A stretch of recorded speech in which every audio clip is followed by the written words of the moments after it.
ओम। क्या करें, कैसे करें। मन का स्वभाव है चंचलता, जिस कारण ये सदा सोचता रहता है, बेचैन रहता है, सदा किसी न किसी तरह की प्लानिंग करता रहता है। योगी लोग लगातार अभ्यास से कर्म में अकर्म तथा अकर्म में कर्म का ज्ञान प्राप्त कर लेते हैं। जिस ज्ञान स्वरूप मन, जिससे ये मन ज्ञान स्वरूप बन जाता है, इसकी अज्ञानता खत्म हो जाती है और मन चंचलता रहित हो जाता है।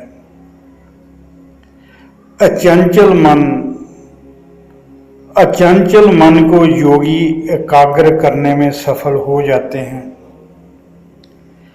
यहाँ तक पहुंचकर योगी की फलाकांक्षा से जो शक्ति है वो खत्म हो जाती है। फल कर्म के बाद उसके फल की कामना खत्म हो जाती है। ऐसे योगी को मुक्त कहते हैं। ऐसे योगी को मुक्त पुरुष कहते हैं। मुक्त पुरुष का हर कर्म, हर सोच, हर भाव, हर विचार लोक कल्याण के लिए होता है, वह प्रभु सुमरण में होता है। वह व्यक्तिगत वासना पूर्ति हेतु कोई कर्म नहीं करता। उसे कोई कर्म व्यक्तिगत बंधन में नहीं बांध सकता। ऐसा साधक, ऐसा योगी साक्षी में स्थित हो जाता है। वह केवल प्रभु की लीला देखता है, सब और प्रभु को महसूस करता है। मन को वश में करने की बात मैं नहीं करता।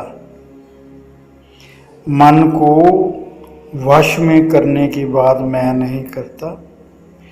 मन की चंचलता खत्म करने की बात करता हूँ।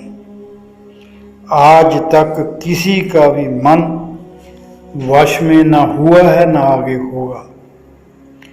केवल मन की सोच का रूपांतरण होता है। नकारात्मक सोच सकारात्मक बन सकती है।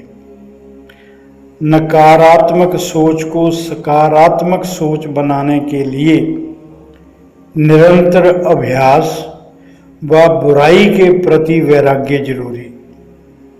बुराई व हिंसा के प्रति वैराग्य से ही मन की सोच का रूपांतर हो सकता है, इसके बिना नहीं हो सकता। ये सच्चाई है। भक्त व कल्याण के मार्ग चलने वाले व्यक्ति की कभी दुर्गति नहीं हो सकती। ये मैं डंके की चोट पर कह सकता हूँ। भक्ति व कल्याण के मार्ग पर चलने वाले व्यक्ति की कभी दुर्गति नहीं हो सकती। अगर वह जीवन में किसी कारणवश योग भ्रष्ट हो भी जाए तो भी मृत्यु के बाद पुण्य आत्मा के लोकों में रहेगा। अगर किसी कारणवश वह योग भ्रष्ट हो भी जाए तो भी मृत्यु के बाद पुण्य जीवात्माओं के लोक में रहेगा। वह सुखपूर्वक रहेगा। वह वक्त आने पर ज्ञानवान, संस्कारवान व पवित्र धन से संपन्न माता पिता के घर जन्म लेगा। ऐसे वातावरण में जन्म लेगा जहाँ वह और अधिक लगन व श्रद्धा से निष्काम योग प्राप्ति के लिए प्रयत्न में लग सकेगा। अपने पूर्व जन्मों के तप व सुमरण के अभ्यास के कारण उसे ऐसा वातावरण मिल जाता है जिससे वह अपने लक्ष्य प्राप्ति के लिए निरंतर बिना किसी रुकावट के सुमरण में लगा रहता है, तप में लगा रहता है। उसे शास्त्रों के गूढ़ रहस्य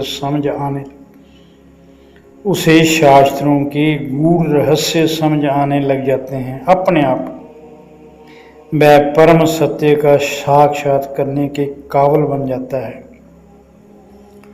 ये अवश्य नहीं कि वो अगले जन्म में सिद्ध हो जाएगा, मगर ये सच्चाई है, वह ये पक्का है कि उसका हर जन्म उत्कृष्ट होगा, पहले जन्म से बेहतर होगा, और हर जन्म में पहले जन्म से अधिक प्रयत्न करेगा, अधिक तप करेगा, अधिक सुमरन करेगा। इस तरह हर जन्म में अधिक प्रयत्न करता रहेगा और सब प्रकार के दोषों से रहित हो जाएगा। सब प्रकार के दोषों से रहित हो जाएगा और अंत में सिद्धावस्था को प्राप्त करके परम गति को प्राप्त हो ही जाएगा। अब आपको क्या करना है? प्रभु के नियमों में पूर्ण विश्वास करके पूरी तरह प्रभु के आगे समर्पण कर दो। मेरा मुझ में कुछ नहीं, जो कुछ है सो तेरा। पूरी तरह प्रभु के आगे समर्पण कर दो। प्रेम व श्रद्धा से गुरु के आगे समर्पण कर दो। निष्काम भाव से, बिना किसी कामना के प्रेम व श्रद्धा से सुमरन शुरू कर दो। इंसान के ये तीन भाग, एक देह, दूसरा जीवात्मा, तीसरा आत्मा। ये जो देहांश है, देह है, ये सारथी का काम करती है। किसका काम? सारथी। और ये प्रकृति के 5 तत्वों से बनी है, इसलिए ये परिवर्तनशील है। जीवांश, जो जीव है अंदर, वह प्रभु का अंश है। उसे परम ब्रह्म के आगे समर्पण करना है, अपना अज्ञान खत्म करना है। आत्मा के रूप में परम ब्रह्म इस शरीर के बीच में ही, आत्मा के रूप में जो परम ब्रह्म है, वह प्रति क्षण जीव को स्मरण करवा रहा है, याद करवा रहा है कि वह कौन है, कहाँ से आया है, उसे कहाँ जाना है, वह किस से बिछड़ कर आया है, उसका आदि क्या है, उसका अंत क्या है। ये सब में स्थित होने के लिए सब कुछ प्रभु के अर्पण कर दो। मुक्ति के लिए जीवात्मा को निष्काम भक्ति द्वारा अपना सब कुछ प्रभु को समर्पण करना होता है। ये मैं बार बार दोहरा रहा हूँ। अब अपने आप को देश मानते हो। अब क्या मानते हो? इस शरीर को ही सब कुछ मानते हो, अपने आप को देह मानते हो। थोड़ा आगे बढ़ोगे तो अपने आप को जीव मानने लग जाओगे। फिर और आगे बढ़ोगे तो अपने आप को ब्रह्म मानने लग जाओगे। देहो हम से सोहम बन जाओगे। बस होश पूर्वक रहना है, भ्रष्ट मत होना। कहने का भाव, इस देह में जो जीव है, इस देह में जो जीव है, अगर उसने आत्मा को भुलाकर, अविनाशी को भुलाकर, सर्वव्यापी को भुलाकर तुच्छ व नाशवान चीजों से प्यार करना शुरू कर दिया तो समझ लो भ्रष्ट हो गए। पथ भ्रष्ट होने से गिरावट की ओर अग्रसर होगे, गिरावट की ओर जाओगे। सदा अपने स्वरूप से प्रेम करो। पूरे ब्रह्मांड को बनाने वाले से प्रेम करो। संसार में सब प्राणी उस प्रभु की संतान हैं।